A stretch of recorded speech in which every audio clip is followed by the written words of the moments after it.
A very good evening to everyone. On behalf of the Bengal Club and the Library Subcommittee, I extend a very warm welcome to our club members and their guests, and to our esteemed panel for the discussion this evening on the Calcutta's heritage and our culture and our future in association with the Calcutta Architectural Legacies. It is indeed an honor for me to introduce our esteemed panel.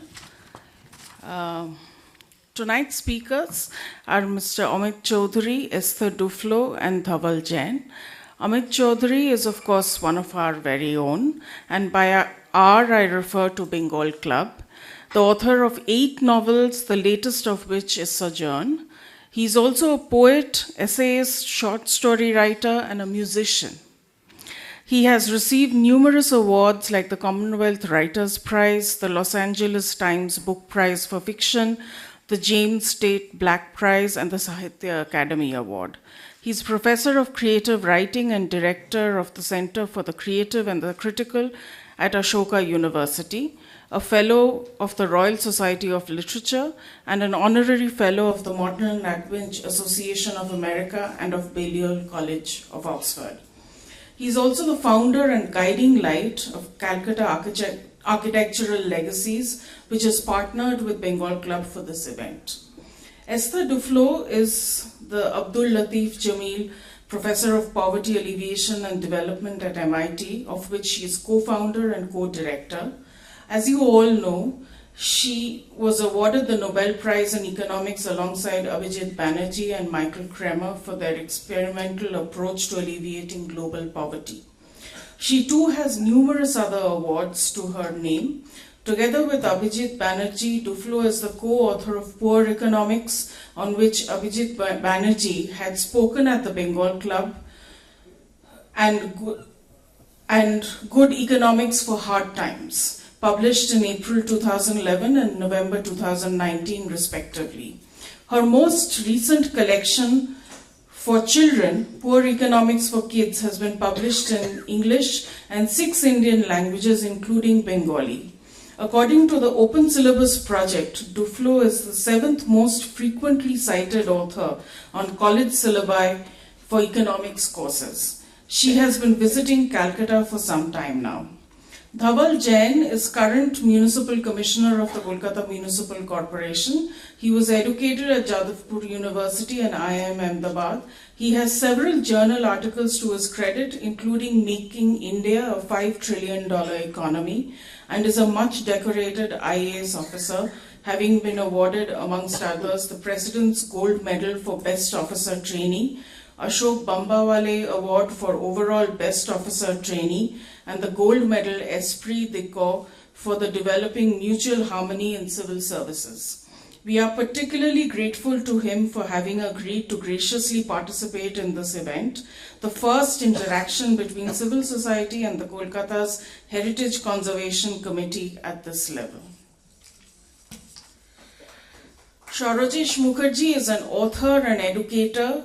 He holds an MSc from the University of Illinois Urbana-Champaign, United States. Sarojesh is the founder, director, and teacher at the Cambridge School. He is also published author of the book titled The Life and Times of David Hare, an acclaimed biography, and The Ascent, a satirical novella.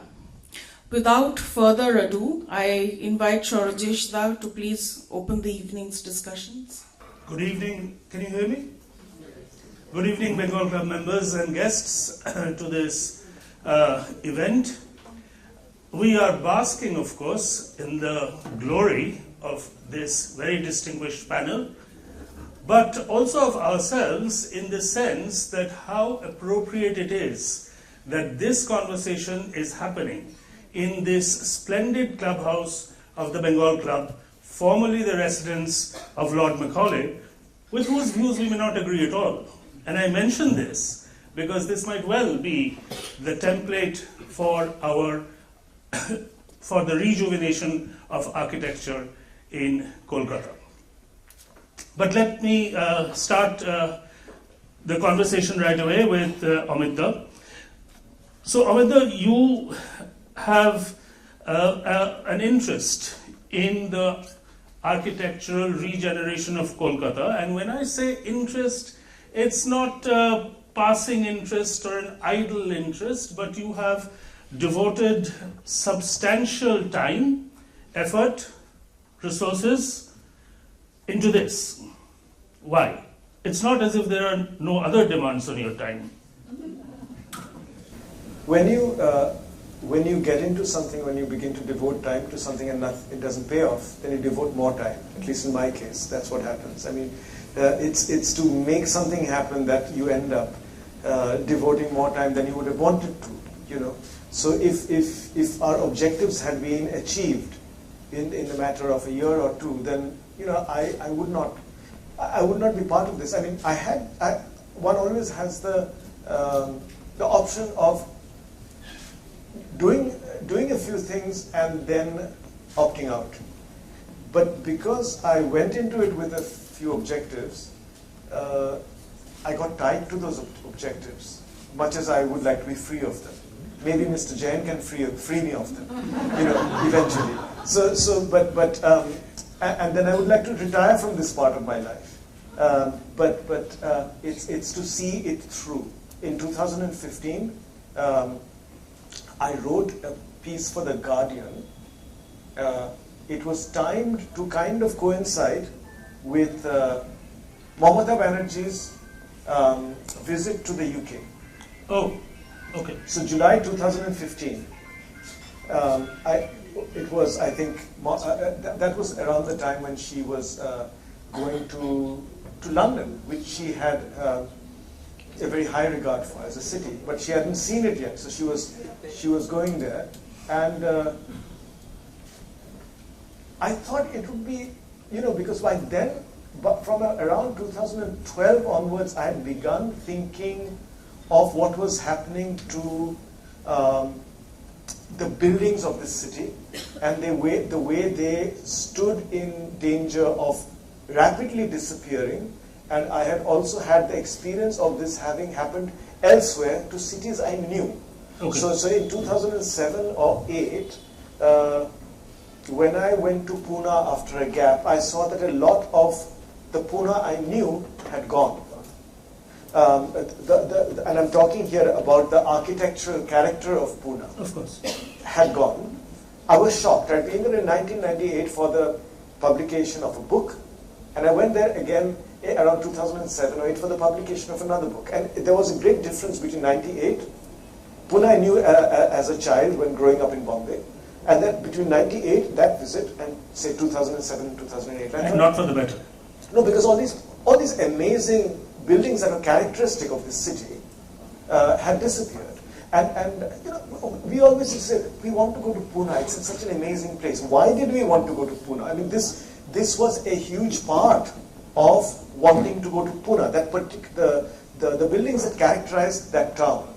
I would say the same is true of Calcutta. I wanted to go to Calcutta, not only to visit my cousins and be with them, of course, but because of the particular ethos, the built ethos of Calcutta, which was so different from Bombay or any other city in India.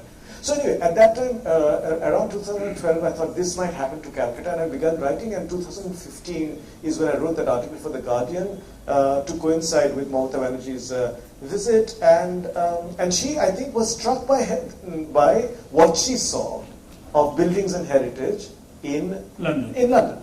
What she was allowed to see. But can I just interject for 1 second? What was the thrust of that article? The thrust of the article was what we are partly maybe going to discuss today, the importance of neighborhoods, the precinct. Right. Don't think of heritage as landmarks, monuments, and individual buildings of importance.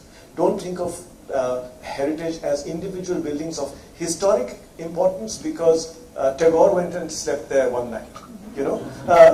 Think of the neighborhoods and what you encounter when you see these neighborhoods, just as you encounter a way of life and a history when you go to a neighborhood in Istanbul or in Paris or wherever, in Bombay. So it was making an argument for the history of Calcutta, which is not an ancient history but is a coterminous with the history of modernity in India, the modernity of which we are the progeny, of which we are the children. Sure. By which I mean modernity. I mean by that the ethos, the culture of reading books, wanting an education, watching movies, making movies, going to the theatre, producing plays, acting in plays, all of that, the various dimensions, listening to music, all of what defines us now and has defined us, let us say, in the last 200 years or so, is also contained in certain spaces. Right. So these spaces still contain that history. So it was that. So it's easier to keep hold of history through books, through recordings, through videos, through movies. They will stay, but the spaces in which they existed, from which they grew, in which they grew, if once they're destroyed, you cannot build them again. You can only build imitations of them. You can build imitation Georgian houses. Yes. You can build imitation hutongs. And you can see them from a distance, you can recognize there's something off over here. Yes, absolutely. It's an act of nostalgia. So that's what that article in Guardian was arguing for, the necessity of the protection of neighborhoods in Calcutta, because these are an integral part of why Calcutta is important, why you want to go to Calcutta, why Calcutta still has a future. Much of it is contained in this history. So this city is extremely lucky to have this history. It's fortunate, of course, to have this history. And it seemed that we were losing sight of this fact. There are difficulties, of course, in protection, but there are difficulties that other cities have overcome. So if we are indeed some sort of capital of culture, or have been, or are populated by very, very clever people who do very well when they go to Harvard, then why can't we do things over here which will overcome the impediments that have kept us from declaring a single heritage precinct so far in comparison to other Indian cities, like Bombay, for instance, or Delhi? So the answer to the question that I asked you, Amit, about what got you hooked is a sense of loss or even agony that all these treasured spaces were vanishing within under your nose. Sense of dismay. A sense of dismay, and therefore you had to do something about it. I mean, I had to try. Yes, and of course you have tried very well. In fact, what little I know is that you, on behalf of your organization, you filed a PIL in this regard, and a judgment in that matter has been pronounced recently. Generally thought to be more positive than what used to be the case before, but I could be wrong. So if you could now tell us a little bit about that PIL and that judgment. So this is a writ petition I think we filed around 2018 to 19 with INTAC. So INTAC had the wherewithal and we sort of had the impetus of that we wanted to do this. And it was to file this petition that Calcutta Architectural Legacies, which until then had been a kind of group of people, some of whom are here tonight, some of whom are activists, well-known activists, some of whom are architects, that it was that we registered it as a trust to be able to file that writ petition alongside INTAC. Right. And in 2019 there was a so-called interim court order, I think, which lasted until recently, until about a month ago. Which, I mean, the main thrust of that order was you cannot. Correct me if I'm wrong. I mean, after all, I am a layperson, suddenly finding myself involved in all of this. But that you cannot delist, you cannot downgrade listed buildings. So there's a list of listed buildings. We should have many, many more of these. And this is largely in the context of that sudden delistment of the Kenilworth building. So it was, what set it off was the downgrading of the Kenilworth Hotel from I think it was a grade 2 or 2A, it was downgraded to 3, and then it was demolished. And, Yes. and the building which is called the 42, came up right next to it. Next to it. So, and we didn't know why at that point of time the Kenilworth had been demolished. It was by the same group of people. Anyway, so we went out on what is called in Calcutta a rally. This is the first time we did that. And there's Pradeep was there, he helped make the posters and things like that. And various other people sitting over here, Rajesh, I can see others, were there, part of this procession that set out that day. And then we had a petition. I'm sure Esther signed the petition. She signed many of the petitions that I've come up with. And we didn't know what was going to be achieved at the end of it, because we were not allowed to hand in I was not allowed to go in very politely. They politely declined my entry into that KMC building, and I couldn't hand in the letter to the mayor and the commissioner at that time. But they were very polite about it. I'm not saying that they were aggressive. And this is the police who were over there. We thought about it and thought, let's go to the court. This is where the writ petition came in, and it, as I said, over the last 5 or 6 years has prevented the downgrading of listed buildings. And I know that this had some sort of impact on the thinking of the Heritage Conservation Committee. Right. Okay, now this matter has now been disposed of, and we have the final ruling where it asks for all matters to do with listing and delisting to be made, the court ruling, made transparent. It asks for heritage precincts to be presented to the Heritage Conservation Committee, and for the Heritage Conservation Committee to give serious consideration to the matter of heritage precincts. It also asks for the West Bengal government to take on board whatever rules pertaining to the functioning of the Heritage Conservation Committee that have been sent to the government, for them to take into account those rules and respond in a matter of 8 weeks. So it also calls Calcutta the City of Joy, of which the architectural inheritance is an important part of its of what it has. Of course. So all these are extremely positive noises, but I hope we don't have to keep fighting. All right, one final question for you, Amit.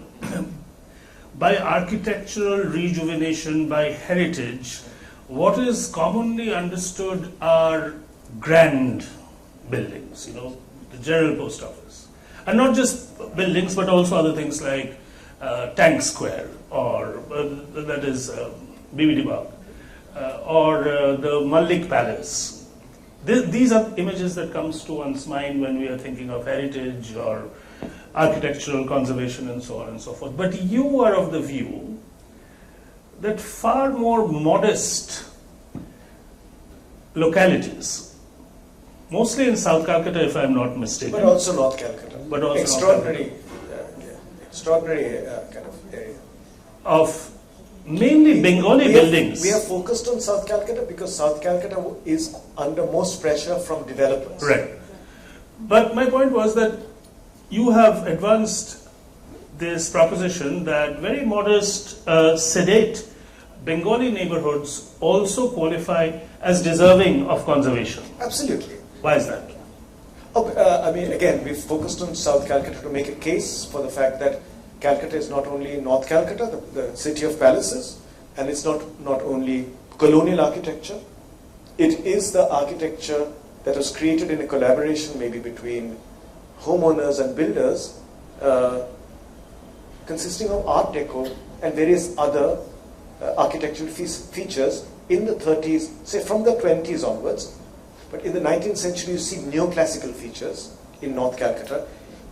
What you see in the modern city from the 1920s onwards is extraordinary. Of course. In terms of what it has. I mean, any other city would be jumping up and down in joy if it was Sydney, some such relatively recent city, to keep these places, because these are full of potential to the continuing life of the city, to its individual character, which is what creates the greatest impression on the visitor and the person who lives there. So now these are cities created. These are neighborhoods that were often created by the middle class or the upper middle class, and they are, as you say, compared to the palatial mansions, are more modest. But they still reflect Bengali achievements. They not only reflect Bengali achievement, which they do, but they reflect a very individual sense of space and dimensions. These are quite extraordinary for what they have captured. We cannot get them again. What replaces them is not even very good as development. It's not as if we're showcasing fantastic development. It's substandard development taking the place of an irreplaceable ethos. All right, we might come back to. So Esther, let me turn to you. You've been coming here for a while. What did you see in Calcutta that made you think along the lines of this city needs conservation? So thank you for having me. First, I feel a bit like an interloper, but I have in fact been coming to Calcutta for a while. In fact, this was my landing point, the first place I ever arrived in India, and the place where I fell in love with India and with the city very much from the get-go. And let me take the culture point that Amit made one point later. It's not just about cinema and art houses and writing plays and seeing plays, but it's also about a certain culture of everyday life, which in some what you could call subaltern culture, in being not necessarily the one that is written up, but is a mixed life. And I think this is what also Amit referred to when he talked about the Parisian neighborhood. But it is something that Calcutta has, and that I very much loved when I arrived here. It's particular in this season where it's not too hot, a lot of life is happening outside. This is made possible by the built environment in some places, because there are still sidewalks and the streets are narrow, and traffic is limited by necessity in those streets because there is not too much space.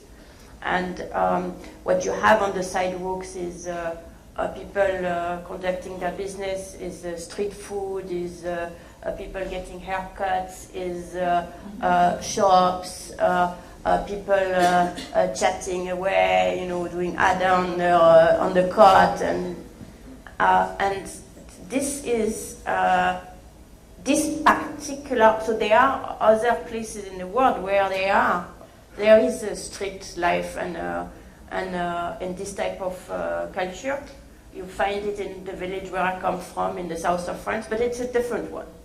This particular one, it really, to my knowledge, only exists here in this particular form. And it's delightful. An evening, 5 p.m. in the streets, in the neighborhood where my mother-in-law is from, walking in the street, it's just makes you happy. And you feel that other people are happy doing that as well. And that is, I think, brings us back to the notion of precinct, which is that doesn't happen out of one building, that doesn't happen out of 3 buildings, that happens out of an entire neighborhood being, preserving that feature of it. And preserving doesn't mean keeping it naphthalian. It doesn't mean cutting it off such that local people should get, it's the opposite of a top-down conservation project in that sense. It's not making, sending the local people away so that the tourists and people who have money can go to fancy shops that are settling it there. It's preserving it for people who are there to conduct their own business, but viewed from a narrow point of view as an economist, and maybe to the interest of the commissioner here, it's also attractive because that type of atmosphere, let's say, that type of environment is unique. This is culture in a way that people can, for example, in the US where I live now, people can only dream of, and they do dream of it. So they come here to experience it if it's available to them. So in fact, can you still hear me? Yeah. So in fact, I But you know. have to speak into the box. So in fact, yeah, I never know which one is working. But anyway, so in fact, I know that you have held that Prague in particular and other European cities have comparable features with Calcutta by which the regeneration can be made to be a viable economic model. So could you tell us a little bit about that? Yeah, I used Prague as an example in the first time I discussed this in Calcutta, because I had visited relatively recently, and I saw exactly that happening, which is they basically, as they came away from communism, they didn't kind of destroy what they had. So communism left things in place simply because there was not much investment made in the center of the city, and a lot of the construction was outside. But when the regime changed, they, I think quite purposively, decided that they were not going to develop very haphazard commercial way in the center, and we're going to keep it instead. And they restored it. And then Prague became this incredibly sought after a place where all of the first young tourists from Europe and now from all over the world are coming. But since then, I've seen other examples. I was recently in Lisbon, and it's very much the same. Lisbon has the same spirit to it, with different neighborhoods, with different character to them, and a combination of the built environment and the way and the life around it. So I think I would even go one step further to precinct, is the entire economic environment. So say if you did a BBD-back precinct, this used to be very well known for street food, but it still is very well known for street food. So one could think of making sure that there is a lot of street food available, that the quality is good, the quality is maintained, and local would have it, tourists would have it. In Singapore, they kind of starting from nothing. They have a street hawker market, and that must have been an effort starting from nothing. But it's still very successful because people love to go out to eat, and everybody mingles there in a way that doesn't feel too made up. You imagine if Singapore can do it de novo, what you can do in BBD Bag where it's always been there. So, and then so that's the key point of thinking about it from a point of view of an entire ecosystem. In one place, creating a cluster of life that creates a substrate for culture from really all forms of cultures. And then if you manage to do that, not only do you generate economic activity in that place, but that creates positive spillovers to the entire city, because not everybody, it's not a very big place, so not everybody can stay there. So if there is a precinct in BBD Back, then people will live in a hotel in Park Street somewhere. They'll generate tax revenue for him. Interest to the city. It really, there is so much here. What really struck me, still striking me, is given how much. So first of all, I don't come from dismay. I come from love, and for the fact that there's still so much. It's kind of amazing. And since I'm coming, and it's been longer than I care to admit, it's still so much. It's still there. It's still just, it's still delightful, even though every year there is some random building that crops up and you feel, oh my God. But despite that, there is still a lot left. Yes. And I think it would take very, very little to make Calcutta an extraordinarily attractive city. And I should say there is already a lot happening in terms of, for example, people working on textile, new clothes shops that are that are very innovative. People working on food. There used to be no restaurant, as far as I can tell, where you could get Bengali food. And now it's like there are so many, etc. This people will come for that, because that's what they are looking for when they are visiting a place. And it won't take very much to make it possible, to make it super attractive, and to make Calcutta a center of, where people will love to come visit. And then people will also love to come and live there, because this kind of all feed on each other. So I don't think it wouldn't be to the exclusion of life here, on the contrary. So that's absolutely lovely to know. The proposal for BBT Bagh has been handed in, and they are, I think, working on it for it to be declared a heritage precinct, or to be considered in that regard. We'll speak to Mr. Jain when we come to him about that. But for now, last question for you, Esther. So what you were saying, there is a binary, not always stated but often assumed, that there either has to be development or there has to be conservation in the context of Calcutta. That is, if you are going to conserve, then you are not going to develop the city by putting up skyscrapers and all the economic activity that goes into it. And the other side of the coin, if you are going to conserve, you have to say goodbye to all that. What you just said does not bear that out. Would you agree with that? Yeah, it's a very big place. So, there is space for everyone. I don't think Amit has a plan for conserving the entire city of Calcutta and its however many million people. So, I think they will live together, because the more pleasant you make part of the city, and the more people will want to come, and the more there will be reasons to have good development elsewhere. The more the city is a place that people want to stay, and people want to come back to, and people want to inhabit and make theirs, and the more there will be reasons to develop good places. So, and there will be plenty of space to do it.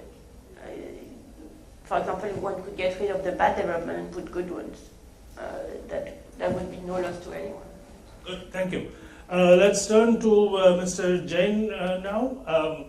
And let me get you started on the easier one first, which is, what has KMC done what are the things that KMC has already done in regard to conservation? Good evening, everybody. I will not get this opportunity again, so I'll first thank Bengal Club and the Calcutta Architectural Legacies, for having me here. And believe me, this is a proud privilege to share the stage with Professor Dhaval and Mr. Chaudhuri.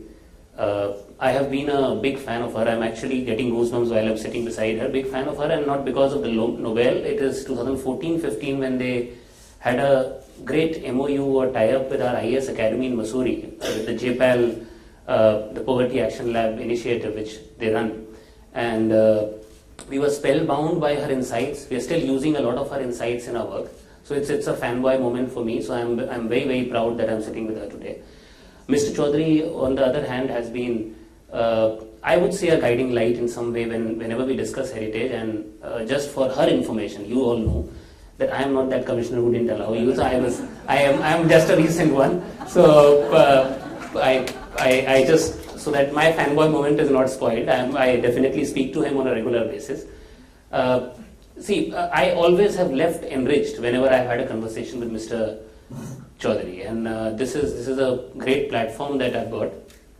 The other interesting part of the city of joy of Kolkata is that now he doesn't really need to go to the commissioner and speak. We are ready to speak to each other in an open forum. We are ready to discuss ideas. We are ready to work on it together, and that's the intention that I was very sure that I have to be here, and we would want to work together with the civil society when we are going forward. Now, his question is about conservation, and before we go there, I'll take a little bit of time to explain to you, especially the ones who are new to the subject of heritage, that why is the government interested in heritage? Why should government eventually get into heritage? It's a private building, it's a private issue. Why should the government be involved in it? The government should ideally be, and I'm taking some cue from the Economist here, that should ideally be interested in places where market failure happens. What is a market failure? Something which the market is not able to provide. heritage is considered to be a public good of sorts, which is, it has shared benefits. When I am enjoying a part of heritage, learning something from it, you would also be learning unrivaled, undiminished value out of heritage, like the clean air, like the parks, something which the market cannot provide. So government definitely should intervene in these issues. And that's where the KMC and the Heritage Committee of KMC comes into play. Now, anybody who is owning a heritage building here, sitting in the audience, would immediately have the next question that it is a private building of mine. Who gives you the authority to get and tell me what Mr. Chaudhuri wants to do? It's my property right, it's my private right. And that is where our constitution allows the eminent domain, which is basically that if it is a public issue, if it is something which has shared benefits, if it is something which will give value to people at large, the eminent domain allows the government to intervene, basically have an overarching power over a private property. And that is where this is the paradigm we are talking about when we talk about heritage and the KMC's role in it. Now, what has KMC done is multifold, but I'll give you a background because this will also help you understand where the problems lie. So we have very particularly come up with a chapter in our KMC Act dedicated to heritage, 16 sections on heritage, and they are all enlisted. We have backing rules to it.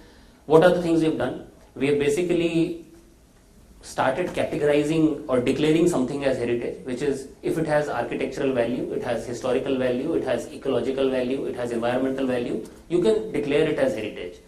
You go ahead and then grade these heritage. So as Mr. Chaudhuri was mentioning, 1 is no-go zone, you do very limited and maintain the way it is. 2A is horizontal expansion but no vertical expansion. 2B would be vertical expansion but nothing to be constructed in the compound. 3 would allow you to break the building down, but only if it has no architectural importance. We've gone ahead and also talked about the transfer of development rights. I'll talk about it a little in detail later, but basically compensating the owner of the heritage if he's ready to protect the heritage. We have given tax exemptions to all heritage buildings, somewhere 100%, somewhere 50%, depending on the grades. We have come up with a voluntary fund, so anybody who's interested in contributing for heritage can voluntarily contribute to the KMC, and then we can use it in a very transparent manner to renovate or repair or refurbish the heritage. We've gone ahead and also done some bit of management control, which is if somebody is being a truant, is not interested in managing the heritage, we can take over that particular heritage and do it for him, and then eventually share the share of revenue which you are getting out of managing that particular thing. And then there are penalties and punishments which every act, every chapter of any law would have. Now, anything which has to do with the legality should now be brought into open with people. So we started doing a listing of heritage long back. Am I audible? I think something changed in between. So we started listing the heritage. So a big expert committee was made. 1,300 odd heritage buildings were listed. 300 odd of them are still pending for grading. What do you mean by it? We don't know whether they are 1, 2A, 2B or 3. So we decided that yes, this is something which is a due to the city. We should do an objective analysis of whatever is pending. How will this protect us? See, if the owner knows that this is of a particular level, he can do an adaptive reuse of the particular building. We can also do something very, very interesting is protect these buildings, because we lose a large number of court cases because we are not able to justify whether it was a subjective decision of KMC to call it a heritage or there was an objective backing. I'll take an analogy to make you understand what I'm trying to talk about. So this is a winter season, pleasant season. You have more than one invites to weddings, the big fat Indian weddings. Every day, maybe more than one in a week. So when we come back home, we generally discuss that whether this wedding was actually, which of these weddings was the best one. So what are the parameters? We do this intuitively. The venue, whether it was South Kolkata, it was big enough or not. The decoration, whether the lighting was good or not. The flowers were nice or not. The food had live counters or not. What was the menu spread like? And so on and so forth. And we do this intuitively, calculate this value. And then we sit with our parents, our siblings and decide, democratize our decision that which one was the best. We are doing exactly the same when it comes to listing of these or finding the grades of pending heritage buildings, which is take an institute of repute, go to these experts, let them do an objective survey, and then we democratize the entire decision by averaging it out. So listing is something which we are very interested in so that we can protect this heritage. Could I interject for a moment? Have you not also renovated some buildings like the Bombay Sahitya Parishad building and so on and so forth? Roxy Cinema for that. Yes, so if you could tell us a little bit about that, what you've already done. So we would be basically then going ahead and engaging the people which we are doing. So we have conservation architects who basically go ahead and interact with these owners, tell them what should be an adaptive reuse be, and then go ahead and submit their plans to us so that heritage is in some way maintained the way the most of the civil society would like to be, because it should not be a singular decision, it should be an expert decision there. So I personally feel that KMC, when it comes to legality, engaging with people, we have a dedicated grievance, we have these teams which, if you complain, I think the Lama Taylor incident, which you must have read in the newspaper, immediately our teams go there, take action, stop the work, our inspection teams are out in the open. So our intention right away is that every form of conservation should be taken with utmost sincerity. And a lot of buildings, as Mr. Mukerjee was talking about, a lot of buildings we have taken on our own volition, but you understand there is limitation of funds, there is limitation of access to these buildings, a lot of private owners have filed cases, so this is something which And hinders. in fact, I was going to ask you on that note, what are the problems that you face in implementing your, I must say, progressive agenda? So some of these problems are which would take me into the domain of the private rights we talk about. Somebody who is an owner of the heritage building, it's very easy to say that I want to protect this building. The moment your house is declared as heritage, that is when the game begins. That is when your own private rights are encroached and you suddenly stop feeling about the community and your own right becomes or takes precedence over anything else in the world. And think about that person, keep yourself in the person's place, that your own building is to be conserved, you cannot develop it, you have a developing right for the building but you are not able to develop it. How will you be compensated about? This negotiation of compensation of heritage buildings which are to be conserved and protected is where we spend most of our time. Most of the heritage committee discussions are basically based on striking this balance of private rights and community rights. What is the future? This is the last question for you. What is the future of architectural conservation that you see in this city? Now this is something which I would like to definitely harp upon. I brought these articles. So Mr. Chaudhuri was mentioning that Mumbai, Pune, Delhi has done wonders when it comes to heritage precincts. Now this is Times of India 2017. Heritage precincts shrink by up to 50% in 20 years. This is Mumbai. Ahmedabad 2022, Ahmedabad illegal structures double in 4 years in heritage zones.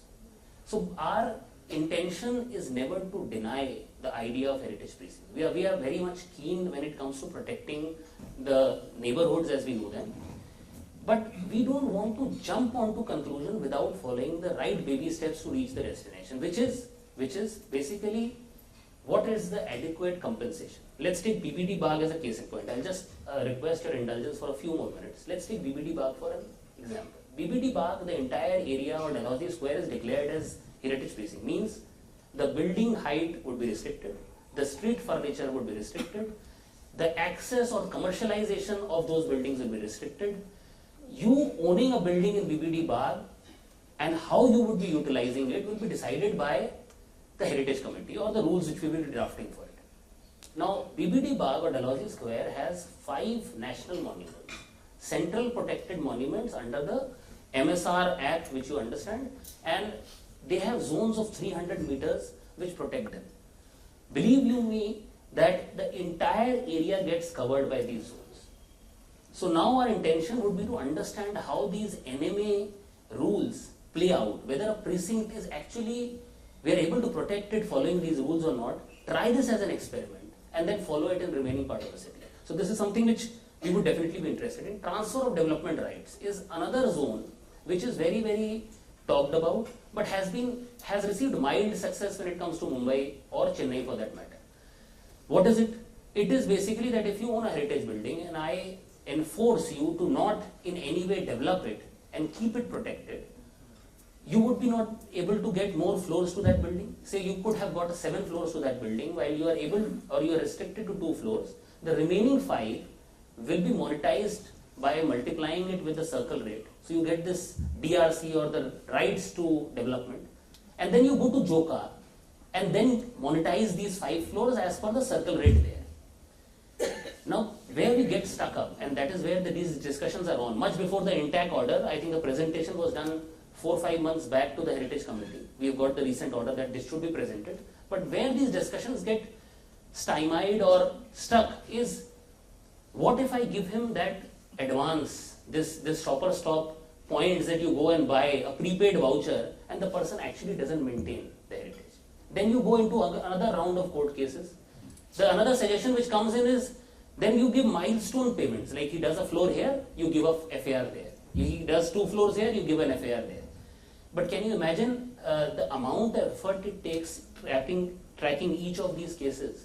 Can you imagine if the person sells this DRC to any third party, that person eventually monetizes it while this person is sitting on the heritage? So there is one, obviously, the development side to it, that development clashes with heritage conservation in some way.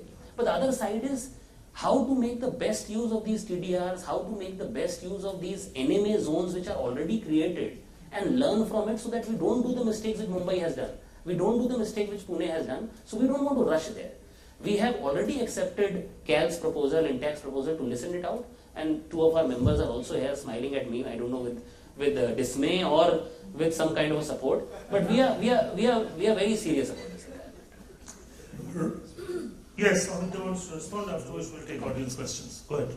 Yeah, I just want to respond because you said various things which are, part of ways in which we think about heritage. And so far, Esther and I have presented our enthusiasm for the idea, and you have also voiced your enthusiasm, but also kind of pointed out the problems to do with executing, whatever our intentions might be. I mean, before I just add a couple of things in response to what I've heard, I do want to say that these buildings, these neighborhoods, or what we are calling heritage, is one of the greatest assets that Calcutta has at present. It's not way down the line. It is one of its greatest assets. That's one thing that the sooner we understand what we have as an asset, the more we can think of what to do with it. And the other thing, of course, is Calcutta is among the most overheating cities in the world. So we did, and in the last kind of letter we sent out with signatures, we did point out the very real problem of global warming and how it has affected development in other cities, but how it is affecting Calcutta. So that's just one thing to always keep in mind. Sooner or later, as is true of London and other cities, we will have to take the fact of global warming on board as we think about future development. In response, I would say, and I am speaking as a layman, I mean, I'm sure you people are not vulnerable to the slippage of thinking that I am, and I need to always remind myself that when we say such and such building is a heritage building, we immediately think the owner has lost their rights.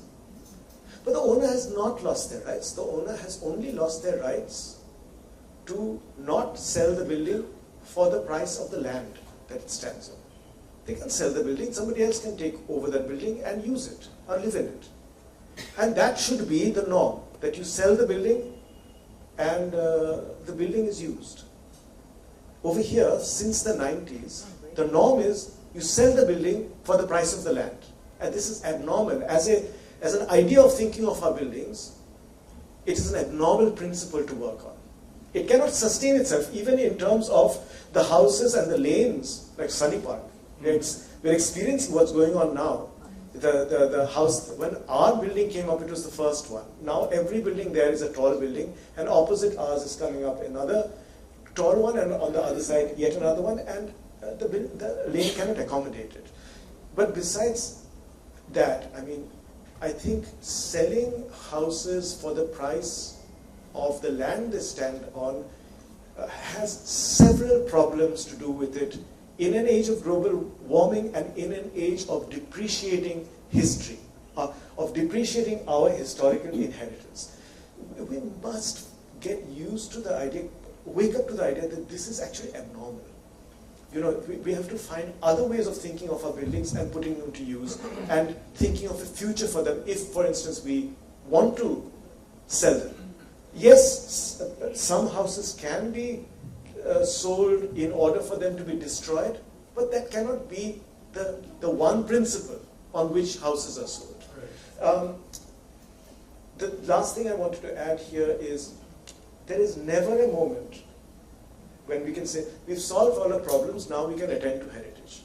This is not how Edinburgh or New York or Istanbul or Bombay, by the way, I did not actually say Bombay has done wonders. I said these cities have heritage precincts. They have to be fought for. There will always be encroachments on that idea of precincts, but they have them. Calcutta does not have a precinct. And there is no moment when Calcutta can say, or no city can say this, that we've solved our problems, now we can come to this problem of heritage precinct and we can attend to that. That is not going to happen.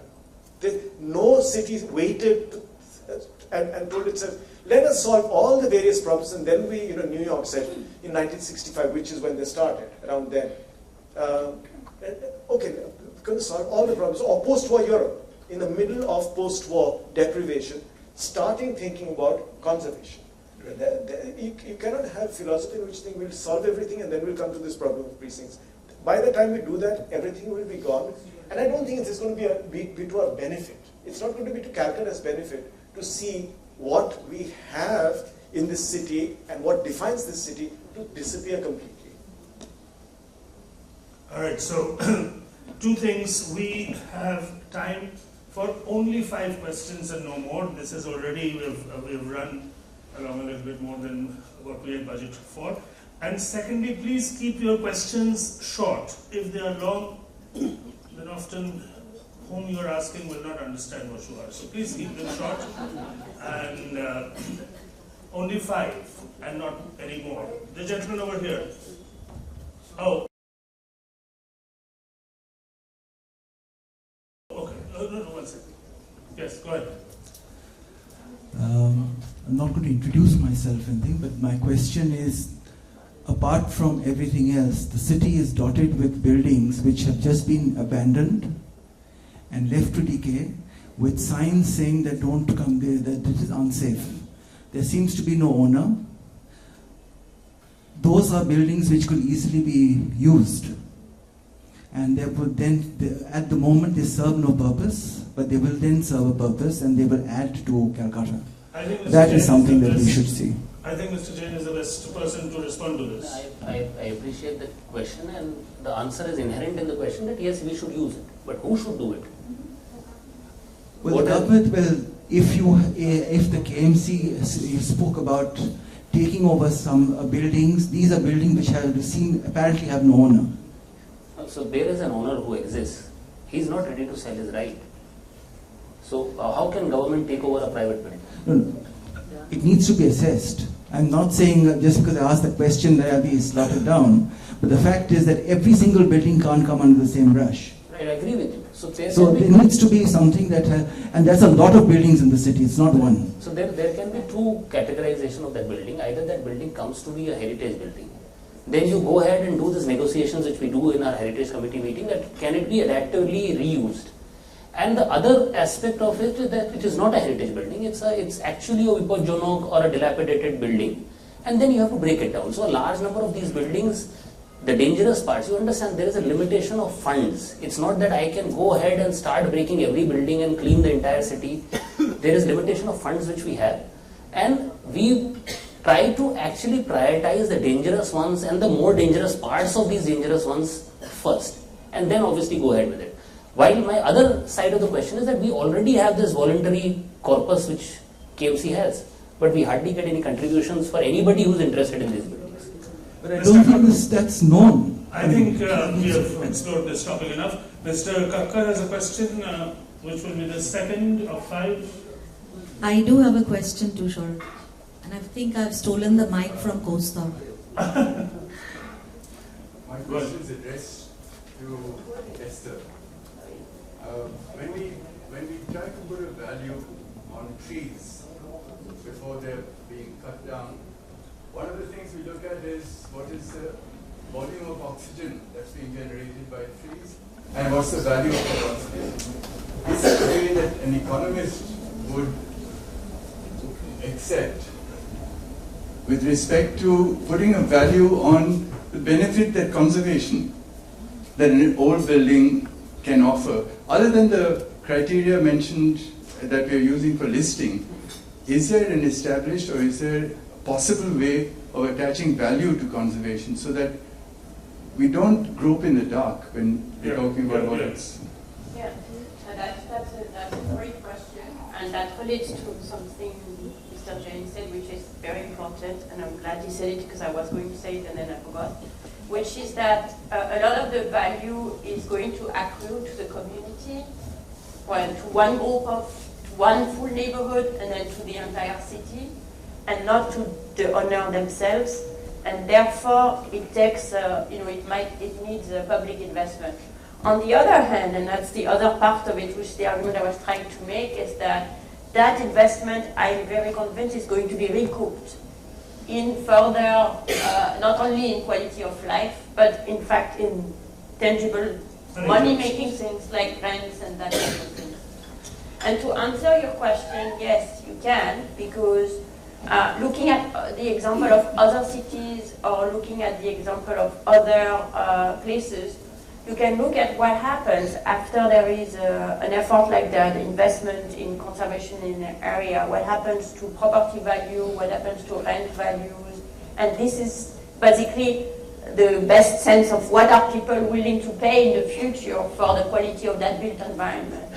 And another thing you can look at is economic growth in the area, and so that's only the purely basic rock-bottom economic indicators, and that in itself shows, for example, for a different problem, but related because it has this common public good issue, is the issue of industrial parks, which is like putting a lot of investment in one place. The student of ours at MIT just completed a thesis showing enormous growth impact of these concentrated resources in one place. So it's a different form of concentrated resources to put a lot of money in conserving, because it's not about creating industry, it's about creating culture. But at the end of the day, I think a lot of the effect will be the same, plus all the things that you cannot value, like including cooling temperatures, including people's happiness and so on, that are much harder to value. But even the one that you can value in the form of property and rent prices, I think will be enough to make the case on an economic point of view, and the rest is icing on the cake. The next question, anybody interested? Ladies preferred. Lady in white from there. I think she's a little ill. No, I'm fine, thank you. Please, I have to stand up? I can ask you. Okay, thank you very much. Lovely discussion and wonderful. Great to know about so many wonderful initiatives being taken. Playing a bit of the devil's advocate and maybe a bit of a contrarian, but with Kolkata's, looking at the population of Kolkata, which was about in 2024, 15.5 million, and which was a growth about 1.55% from the previous years, and population density of 24,000 per square kilometer of area, if I'm not mistaken. These was UN stats. Again, that question of conservation, development versus conservation, I know it's an old kind of platitudinous maybe discussion. Still, I would like to know your perspectives about that. And the other thing is, when you talk about heritage buildings, and today we talk about sustainable built environments, what is the sustainability quotient of these buildings? And are you going to apply any ratings, sustainability ratings? You did talk about climate change, but sustainability ratings, etc. How are you planning to do that? Thank you very much.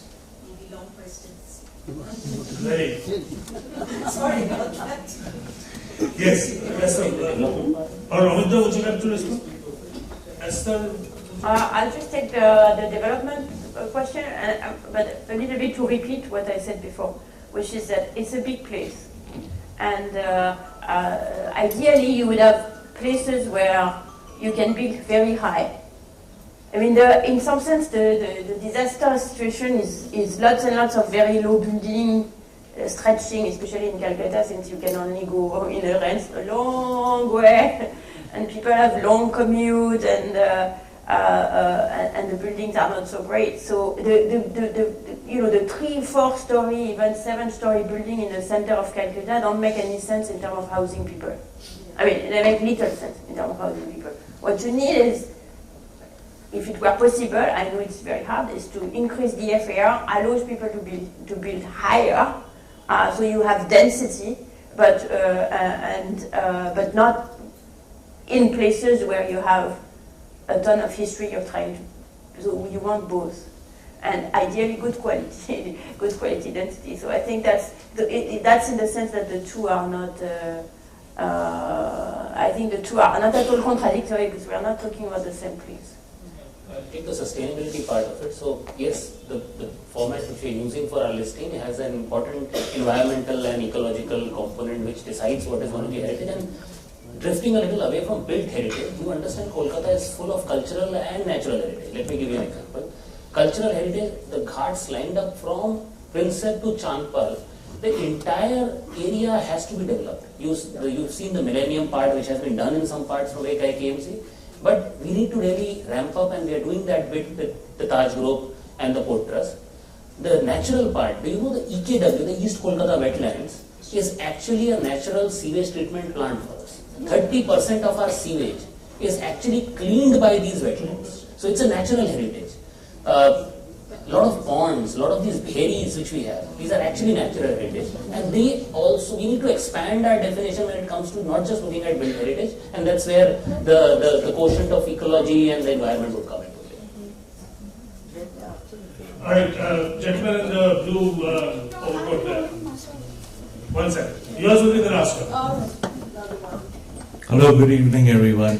I don't have a question, rather I have a request to the panelists here and, of course, to all the activists and influential people in the audience. I live in North Calcutta. 50% of North Calcutta's architectural heritage has disappeared over the last 70 years or so because of various economic reasons. However, it is still, the birthplace of luminaries such as Raja Ram Mohan Roy, Devendranath, Dwarkanath, Rabindranath, Nandalal Bose, Swami Vivekananda. So, the thing is, I don't see how a city which is steeped in such culture and history does not look at North Calcutta as an area to actually, create substantial revenue generation with such iconic places which exist. Now, me and my friends, we constitute 50% of the buildings in North Calcutta, with, the family, the Pada, North Calcutta Pada. We want to stay there. The problem we have... Excuse me, can you state your question? Yeah, the problem we have... not look at North Calcutta as a heritage No, museum? nobody comes to North Calcutta because the Posta Bazaar is there and it is impossible to live there. What's your question? I don't have a question, I have a request. Unless you get rid of the Posta Bazaar, it is not possible to live there and we will be forced to move out of there. But if you come to our houses, you will be amazed. It will be like an oasis once you get in from Posta Bazaar. Alright, thank you. Also heritage. Ma'am, please come and live in Posta Bazaar and see the trucks and negotiate the trucks and the theras and the vans. Hello. Okay, 1 second, the last question. Good evening, thank you so much for this discussion. While we've talked about architectural heritage, I wanted the panel's view on another heritage that we are bidding adieu to, which is the tram. And I think that is very much a part of our cultural heritage. It is something that is a part of the future because it is a sustainable transport medium. Esther, have you had a chance to be on the Calcutta tram?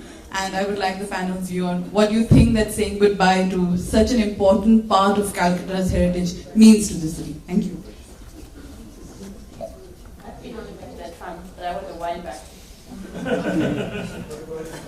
question, and then we can invite these questions.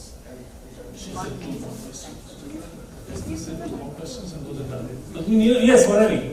So ask it, and then we can get to all the questions. My question. It's about parks and markets. Corporation has been redeveloping markets, and when you develop Lake Market or College Street Market, the whole neighborhood changes, and the feeling of local people going to the park, those markets. It's very important that, and now Park Circus Market is to be developed also. And the other thing is that we have 700 parks in Calcutta, and that's corporation looks after those parks. And often we've had to go to court twice to stop construction of buildings inside parks. And these were not just small houses, they were huge projects. So please look after that. Thank you. You can, please, go ahead. Mr. Jain, do you want to make any concluding remarks? I'm actually amazed that the audience here is so well aware of what we are doing and what we are lacking in. But just to take a cue from what you were talking about, that now there is an increased sense of, as Mr. Chaudhuri was saying, that heritage doesn't remain to be a backbencher anymore when it comes to the decision making of KMC. When it comes to decision making or planning of KMC, we are trying our best to make it a first bencher, if not more. But that's my way of saying that we'll do our best to preserve or conserve whatever we can. I'm sure the city of Calcutta thanks. Esther? No, I mean it. Yes, Esther, you have any concluding remarks? I think as an economist, I'll jump on the word assets. I think we really need to think of this heritage, the culture, as assets. So part of it is intangible, part of it is hardly tangible. And the collective investment, I think, is not only desirable from a human point of view, but probably also a good investment. And I also should say, I don't say that very often. I'm not the win-win type of economist most of the time. I like to emphasize trade-offs. But I actually do think in this case that if we can manage the first step of getting the collective action together, there is huge gain for everyone. So before I respond to some of the questions, I just want to, because Cal is what I've collaborated in this event, I want to thank a few people. I hope that's okay. Of course. Like Rajesh over there for putting in my head the fact that we should do something like this. Everybody who has responded at such short notice, including the Bengal Club, you, Sarojesh, and most of all the other panelists, this wonderful panelist Esther with her great generosity and her enthusiasm, which I kind of have known about for a while. The comparisons she makes me proud are illuminating, and they speak to me because I never saw Calcutta as anything but a kind of European city. It was so different from say Bombay or the other Indian cities. I never saw it as a colonial city, by the way. I mean, I know there are colonial buildings, but London is very different from Calcutta. You need to go to Europe to begin to see some of the kind of architecture that we have over here. Mr. Jain, I mean, speaks to the kind of person he is, that he's taking part. Yes, sui generis almost in this conversation. And that really speaks well, that gives us hope, that something is going to happen now. So the responses to quick responses. I mean, the people who are looking for housing seem to be going somewhere else in Calcutta. The houses which come down and then you have these big houses come up are not occupied by people who are desperate to who need places to live in. A lot of stuff has just gone out of the window, sold by people who can look after those places but don't give any value to those places. I'm not discounting the fact that there are people who need to sell those places, but also buildings coming up where it's not as if that they're housing people who are in desperate need. In this kind of growing population, they are going to other parts, other spaces. So as Esther says, there is lots of other cities have coped in by expanding. Maybe there are limitations to because of the way, the topography of Calcutta, but this is something that we can have an endless conversation with and hopefully reach a solution. But just the kind of the demand, the renewed or the increasing demand for housing is not always reflected in the way these things happen. It's not a response to that necessarily. North Calcutta, yes, absolutely. Absolutely. It is an amazing part of not only this city, but any city in the world. Vivekananda Road, those stretches, just exceptional. The other cities, what they do is, what they've started doing is they host, when the Royal Shakespeare Company, just giving you an example, comes to the city, they make them host it over there. So that we need to go there. This only happens during the pujas. It's only during the pujas that we make the trek. And this is what many cities all over the world have done in terms of events, bookshops, certain kinds of institutions being replaced in those areas. We only think in terms of business. Oh, business has to move there or there. No, also cultural events which make that trip necessary. It's only during the pujas, without even us being aware of those kind of global connections to what other cities are doing, that this happens in the city. But we could have had this conversation maybe in the north. Maybe some of you would have taken the trouble to go there. So we really need to rethink the mapping of the city and what we do with it. And I don't know if there was any outstanding, any other questions, but with Barani, and I would say that this whole city is made up of exceptional non-built-up spaces. My God, let's hang on to them. Amen.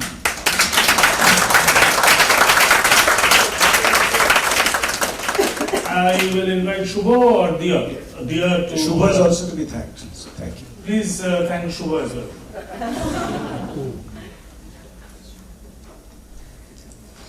Wow, what a fantastic discussion this was. And we are certainly much enriched by the importance of why we need to preserve our beloved city.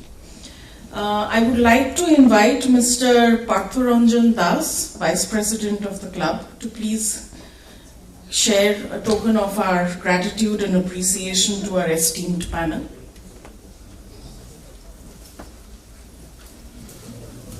Esther Duflo.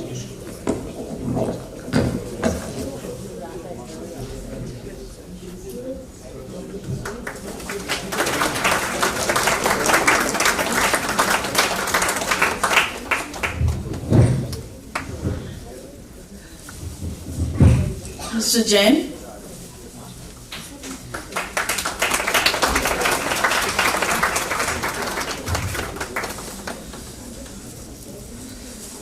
Mr. Chaudhuri.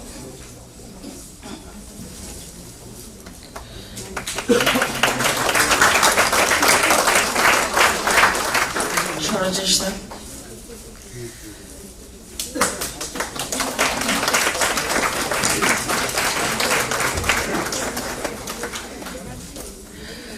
Thank you to all of you also for making this evening a success. With this, we come to an end of this event. Thank you.